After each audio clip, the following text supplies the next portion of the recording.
सुगंधा और उसकी सास कांता के बीच एक अजीब सी जंग रहती थी। ये जंग थी किचन में कौन ज्यादा अच्छा काम करेगा और घर के सदस्यों के दिल जीतेगा। और उनकी इस जंग में हमेशा कुर्बान होते थे उनके दोनों पति। कैसे? आइए देखते हैं इस किचन पॉलिटिक्स की कहानी में। एक दिन किचन में, माँ जी, आज मैं बना रही हूँ मेथी की सब्जी। इस खाने से घर वालों की पेट की सारी समस्या खत्म हो जाएगी। और मैं बना रही हूँ तड़के वाली छाछ, जिसे पीते ही गैस की समस्या कभी नहीं होगी। दोनों अपने अपने खाने को लेकर टेबल पर पहुंच जाती हैं। तभी सुगंधा के ससुर उसकी बनाई सब्जी की तारीफ कर देते हैं। अरे वाह, मेथी की सब्जी भी बनी है, बड़ी ही स्वादिष्ट है। वाह बहू वाह। अरे बहू, लेकिन इसमें इतनी सारी मेथी बर्बाद करने की क्या जरूरत थी? देखिए माँ जी, ये तो वो मेथी है जो आप रात में भिगोकर सुबह उसका पानी पीती हैं, और जो मेथी फेंक देती हैं उसी से मैंने ये सब्जी बनाई है।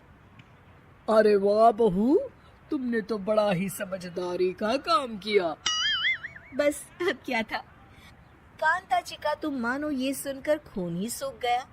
वो फैसला कर लेती है कि किसी भी तरह वो अपने खाने की तारीफ लेकर ही रहेगी और सुगंधा को किचन में उसकी कमियां गिनाएगी। कांता फ्रिज खोलकर देख रही होती है और फिर सुगंधा से कहती है, अरे बहू, ये क्या, पूरा फ्रिज गंदा पड़ा है। तभी वहाँ सुगंधा का पति आ जाता है। वो सुगंधा को डांट कर कहता है, सुगंधा, तुम्हें कितनी बार कह रखा है कि वायरस फैल रहा है, साफ सफाई का पूरा ख्याल रखना है, लेकिन तुम किचन में इतनी गंदगी रखोगी तो कैसे चलेगा। सुगंधा सास की तरफ देखती है जहाँ वो मुस्कुरा रही होती है। सुगंधा समझ जाती है कि सास ने उससे बदला लेने के लिए ये सब किया है। दोनों रात के खाने की तैयारी में लग जाती हैं। दोनों ना एक दूसरे की तरफ देखती है और ना ही एक दूसरे से बातें करती हैं। रात को खाने की टेबल पर एक एक कर दोनों कई तरह के अलग अलग व्यंजन टेबल पर लगा देती हैं और अपने अपने पति के पास जाकर खड़ी हो जाती हैं।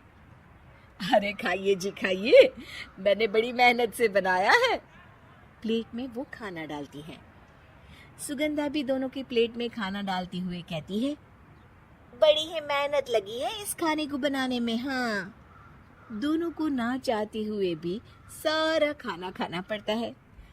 कहीं दही तो कहीं मलाई तो कहीं मसाला। और इन सब के बाद दोनों बड़ी ही मुश्किल से अपने कमरे में सोने जाते हैं। लेकिन अगली सुबह सुगंधा का पति चिल्ला रहा होता है, हाय रे, हाय मेरा तो पेट खराब हो गया, हाय माँ बहुत दर्द हो रहा है। तो वहीं कांता के कमरे से भी कुछ ऐसी ही आवाज आने लगती है। हे भगवान, इस सास बहू की लड़ाई हमारी जान लेकर रहेगी। जाओ कोई डॉक्टर को बुला कर लाओ। डॉक्टर आते हैं। दोनों को देखकर कांता और सुगंधा से कहती हैं, देखिए, आप दोनों इन्हें खाने में हल्का ही दीजिएगा। हो सके तो रात का खाना जल्दी खाया करें और वॉक किया करें। इतना कहकर डॉक्टर वहां से चले जाते हैं।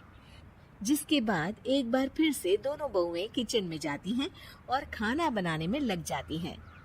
रात में खाने की टेबल पर दोनों एक बार फिर से खाना लगाने लगती है।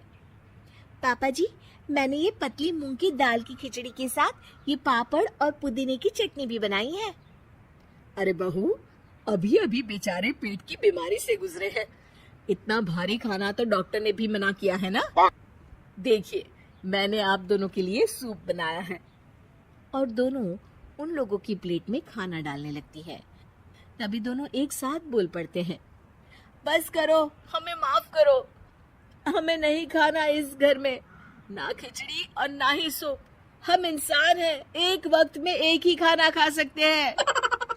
बस करो, हमें माफ करो, हमें नहीं खाना इस घर में, ना खिचड़ी और ना ही सूप। हम इंसान हैं, एक वक्त में एक ही खाना खा सकते हैं।